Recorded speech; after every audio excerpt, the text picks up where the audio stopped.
Hi everyone, this is Jim Ross from the 3 Mile Domination Show. Thanks for taking the time to tune in here. And in this episode, I want to talk about pricing, specifically when you have a brand new site and you are in the process of pricing your units. Just did a telephone interview, and that was the topic of conversation. So, love telephone interviews. You don't have to worry about editing. You can just talk and BS, and that's up to them to put the article together. So that's the only way to do it. But anyway, it's spurred on this topic. And again, get this a lot. It's because it seems like you turn a corner, and another site is being built. I mean, it's booming. So anyway, yeah, it comes down to it's time to price those units when you are ready to open your doors and get your first renters. What's that methodology of pricing? And to me, it comes down to, when you first decide to build your facility, you did a market study, right? To make sure the extra inventory could be absorbed in that market, and make sure there was a demand for it. So part of the feasibility study is doing a market study. And so same thing, when you are going to be opening your doors, a week prior to that, whenever it's going to be, go out and, again, blank slate, clean market study. Go out there and shop your facilities, all your competitors in your 3 mile market, and you're checking your competition again, seeing how the managers are, how they treat customers, that kind of thing. Again, the manager is very indicative of how that facility is going to be performing. So like to do that. Of course, you're getting pricing on the units and ultimately what their occupancy is. And right now, I swear I've been doing these market studies, throughout all over throughout the country, and everybody's full. And that's exaggeration, but it seems like just tons of places are full right now.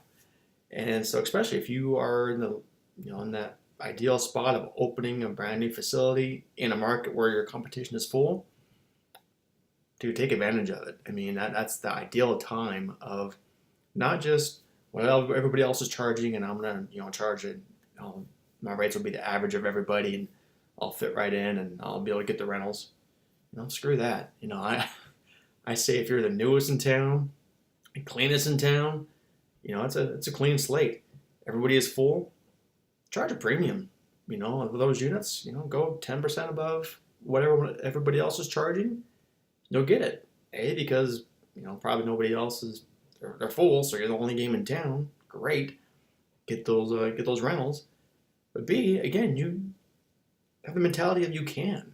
You're the cleanest. You're the newest. You have all the newest features and amenities. You're awesome. Your staff is motivated and highly trained. At least they better be. Maybe they should listen to the 3 mile stuff. Months prior to opening. So get them on track. Tangent. Anyway, going back, making sure your managers are highly trained and know how these sales calls in and out, and you're going to be converting. You have the confidence you're going to be converting, and all those leads that are coming in from all the marketing you're doing, all the leads are coming in. That manager is going to make the most of it and have a high conversion percentage. So yeah, charge a premium. Why not? If you are in a market where there is occupancy, is a little bit lower. Your other competitors have units to rent. Imagine that.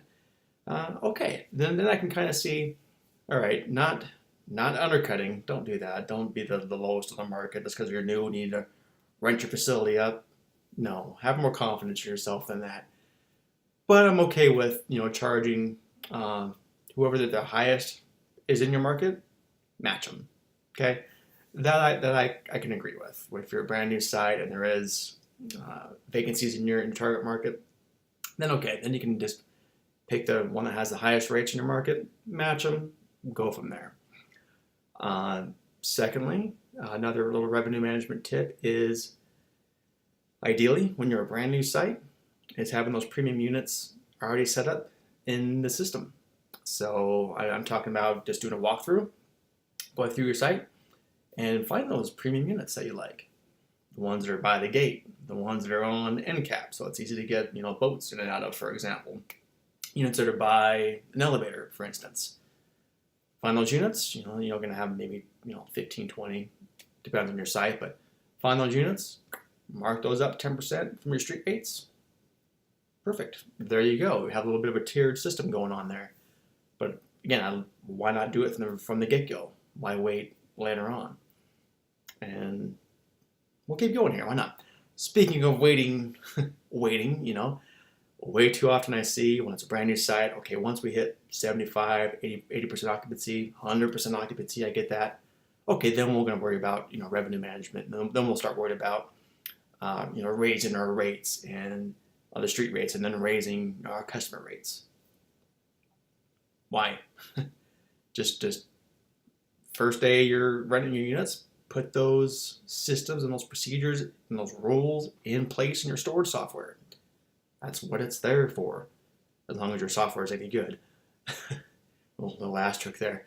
But as long as it's any good, you can put those procedures in place. So, for instance, maybe in your market, there's a certain size code, for 10 by 10s for whatever reason are just going crazy. It does depend. I have some markets where 10 by 10s are insanely in demand. Other markets, a 10 by 20 is. You never know. But if you put procedures in place of, okay, when, for instance, at my 10 by 10, when that size code reaches 70% occupancy, okay, those street rates are going to get bumped up 10% automatically. When I hit 80% in that size code, it's going to get bumped up 10% automatically. Just put that in place. That's what it's there for. Don't leave it up to the district manager or the manager to, go in by themselves and look at that and be accountable to do that. Be accountable to be double checking those figures, but just have that kind of rules set in place in your software.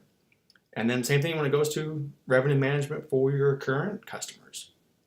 Why wait till it takes 12 to 18, 24 months to hit that break-even point before you're even thinking about revenue management for raising rates for your current customers.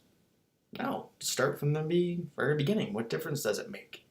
So for instance, I love when they're there for 6 months, get an 8% bump. Every 9 to 12 months after that, 8% bump.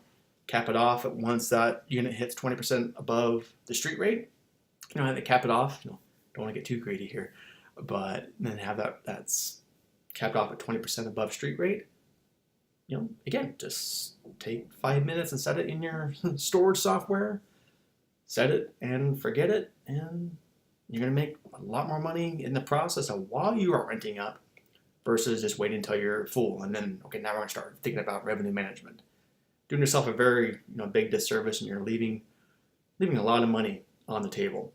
So again, my 2 cents.